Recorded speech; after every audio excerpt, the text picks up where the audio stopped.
Louisiana becomes the first state to require the 10 Commandments be displayed in public classrooms.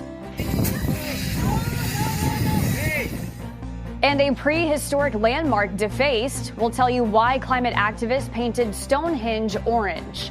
The Morning Rundown starts now.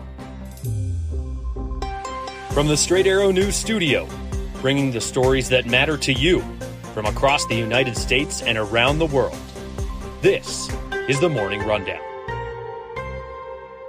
Today is Thursday, June 20th. Thank you for joining us. I'm Kara Rucker. Louisiana is now the first state in the nation to require a copy of the 10 Commandments be displayed in all public classrooms. Soon after the bill was signed into law, the legislation receiving a lot of attention, including pushback from several civil rights groups. The law says all public classes from kindergarten to college must display the 10 Commandments on a poster or framed document by the start of 2025.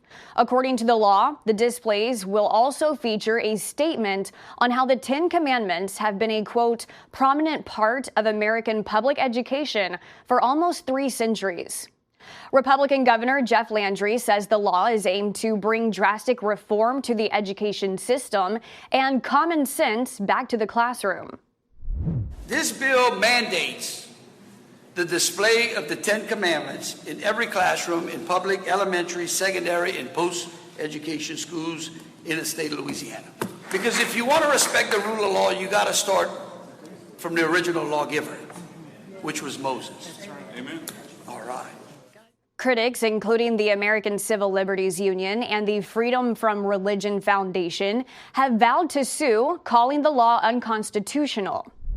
In its criticism of the law, the ACLU cites a 1980 Supreme Court decision where the justices ruled a similar law in Kansas violated the First Amendment's Establishment Clause, which is intended to prevent government from preferring one religion over others. The first named storm of the Atlantic hurricane season has already turned deadly. Mexican authorities reporting 3 deaths from Tropical Storm Alberto.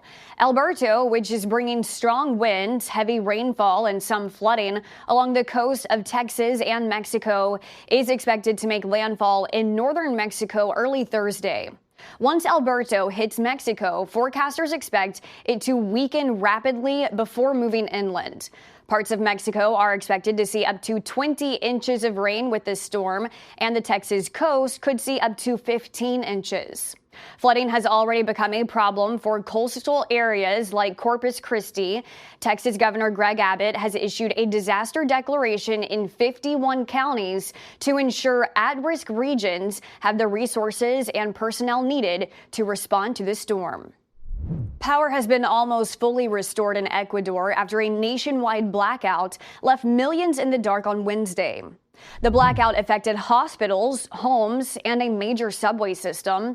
The country's public infrastructure minister saying in a post on X last night, the outage was caused by maintenance and transmission issues in the country's electrical system, which he stressed could have been avoided if the country had invested more into its infrastructure. Ecuador has been struggling with an energy crisis for years, and in April, Ecuador's president declared an energy emergency, ordering 8-hour nationwide electricity cuts. Ever since the deadly Baltimore bridge collapse in March, crew members of the Dolly cargo ship have still been aboard on the ship. According to court documents, a deal has been reached with the city of Baltimore and the owner of the Dolly cargo ship that would allow crew members who remain on the ship to leave the U.S. and go home. 8 of the crew members, all from India and Sri Lanka, had been cleared to go home as early as today. But on Tuesday, attorneys for the city of Baltimore filed a lawsuit looking to keep them in the U.S. amid ongoing investigations into the incident. A hearing on the matter had been scheduled for this morning, but last night a letter was sent to the judge saying all sides reached a compromise, and the Dolly's owner and managing company have agreed to make sure the crew members return for deposition if needed. Climate activists with the group Just Stop Oil targeted the private jets of Taylor Swift in a British airport today, spraying them with orange paint as the pop superstar is set to perform in London this weekend. Swift has been criticized in the past for her use of private jets. The two activists were arrested. This came a day after a similar protest by the group at Britain's prehistoric landmark Stonehenge, where visitors to the site jumped in to try to stop it. Oh my God. No! Hey. No! Hey, you! Hey! You're coming to this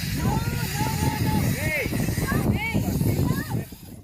In both instances, the protesters calling on the British government to take action on climate change. They're demanding Britain's next government to phase out fossil fuels by 2030.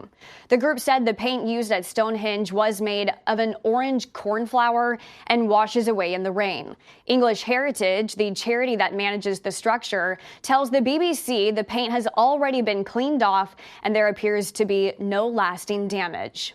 The protest came as thousands were expected to visit the site to witness the sunrise for today's summer solstice. The parent company of the popular social media app Snapchat has agreed to pay $15 million to settle a lawsuit claiming it discriminated against female employees. A 3-year investigation by the California Civil Rights Department found that Snapchat discouraged women from applying for promotions, failed to prevent sexual harassment in the office, and retaliated against those who spoke out through negative performance reviews and termination. The settlement covers employees who worked for the California company from 2014 to this year. Snapchat says while it disagrees with the claims, it decided to settle to avoid costly and lengthy litigation. Finally this morning, Netflix is moving away from the digital space for its next venture, with the company planning to open 2 brick-and-mortar entertainment destinations here in the U.S. Called Netflix House, the venues will feature various in-person experiences catered to fans of the streaming platform. Netflix says visitors will be able to walk through a replica of the Bridgerton set, compete in a challenge from Squid Game, and eat at a restaurant with food inspired by its shows. The 2 Netflix houses will be located at shopping malls in Dallas, Texas, and King of Prussia, Pennsylvania, near Philadelphia. Netflix becomes the latest digital brand to open a physical property, following the likes of Amazon, Wayfair, and Meta. These are your top stories for this Thursday. Thanks for tuning in, and we'll see you back here tomorrow. Until then, I'm Kara Rucker. Have a great day.